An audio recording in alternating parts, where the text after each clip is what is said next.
मैं शैलेश कुमार, आप देख रहे हैं पब्लिक आई न्यूज़। लोकसभा के 369 सीटों के चुनाव के बाद भाजपा दक्षिण में साफ और उत्तर भारत में हाफ हो चुकी है। कांग्रेस संचार विभाग के प्रभारी महासचिव जयराम रमेश रविवार को बिहार के पटना में पत्रकार वार्ता को संबोधित करते हुए उक्त बातें कही। कांग्रेस नेता ने कहा कि लोकसभा चुनाव में 369 सीटों पर चुनाव हो चुका है। शुरुआती दौर के चुनाव से साफ हो चुका है कि भाजपा दक्षिण भारत में साफ और उत्तर भारत में हाफ हो चुकी है।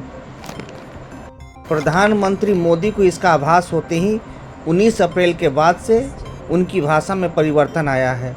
19 अप्रैल के बाद प्रधानमंत्री हिंदू मुस्लिम, मंदिर मस्जिद, मंगलसूत्र का नाम लेकर चुनाव सभा को संबोधित कर रहे हैं। बौखलाहट के कारण प्रधानमंत्री चुनाव को सांप्रदायिक रंग देने की कोशिश में लगे हुए हैं। उन्होंने कहा कि 1949 से ही आरएसएस का यह मकसद रहा है कि मनुवादी संविधान लाना चाहिए। उन्होंने कहा कि अभी तक प्रधानमंत्री जाति आधारित जनगणना पर अपनी चुप्पी नहीं तोड़ी है।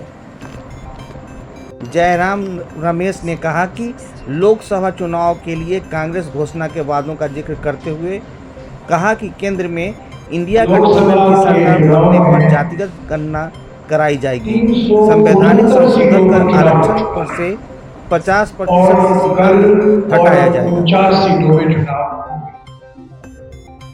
ऐसे देखा जाए तो पहले 2 चरण के बाद ही 19 अप्रैल और 27 अप्रैल के चुनाव के बाद ये स्पष्ट हो गया था कि दक्षिण भारत में बीजेपी साफ और उत्तर पश्चिम और पूर्वी भारत में बीजेपी हाफ।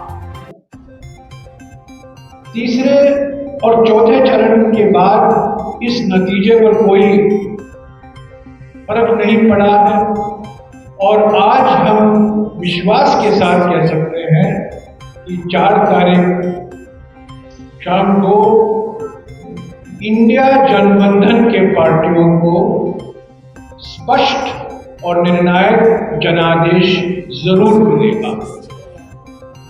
मैं ये क्यों कह रहा हूं? 2 या 3 बातें हैं। पहली बात तो यह है कि हमारे कार्यकर्ता, हमारे संगठन में जो आत्मविश्वास है, जिस ऊर्जा के साथ वो ब्लॉक स्तर पर, बूथ के स्तर पर काम कर रहे हैं, जो फीडबैक मिल रहा है हमसे, समाज के अलग अलग लोगों से, सिर्फ हमारे पार्टी के कार्यकर्ताओं से नहीं, बल्कि अलग अलग समुदाय के लोगों से बिल्कुल स्पष्ट हो गया है कि कोई नहर नहीं, नाराजगी है किसानों की, युवाओं की, श्रमिकों की, वंचित वर्गों की, और ये नाराजगी प्रधानमंत्री को निशाना बनाया रखा।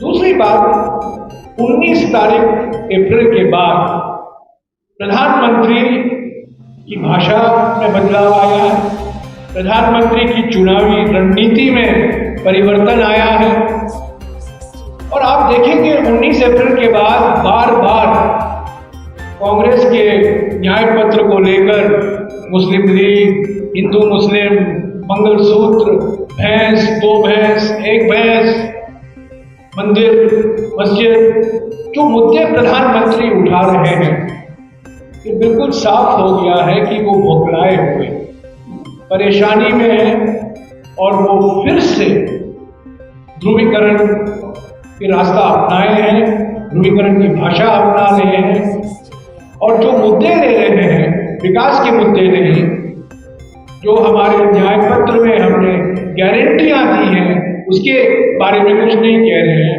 पर बार बार सिर्फ सांप्रदायिक रंग देने की प्रयास कर रहे हैं। पहले तो शुरुआत किया था उन्होंने मोदी की गारंटी, 19 तारीख के बाद मोदी की गारंटी गायब। 27 तारीख तक 400 पार 400 पार 400 पार का नारा लगा रहे थे, वो भी चला गया। तो ये बिल्कुल साफ हो गया है कि प्रधानमंत्री ने भी स्वीकारा है, हालांकि वो कुछ भी बोले, मंच से, पर वो जान गए हैं कि जमीनी स्तर पर स्थिति बिल्कुल विपरीत है और जमीनी स्तर पर इंडिया गठबंधन कांग्रेस पार्टी को और गठबंधन के घटक दलों को भारी समर्थन मिल रहा है, क्योंकि हमारे जो 5 न्याय 25 गारंटी का प्रोग्राम है, हर गरीब परिवार के एक महिला को हर साल 1 लाख रुपया सीधा उनके बैंक के खाते में जाएगा। युवाओं के लिए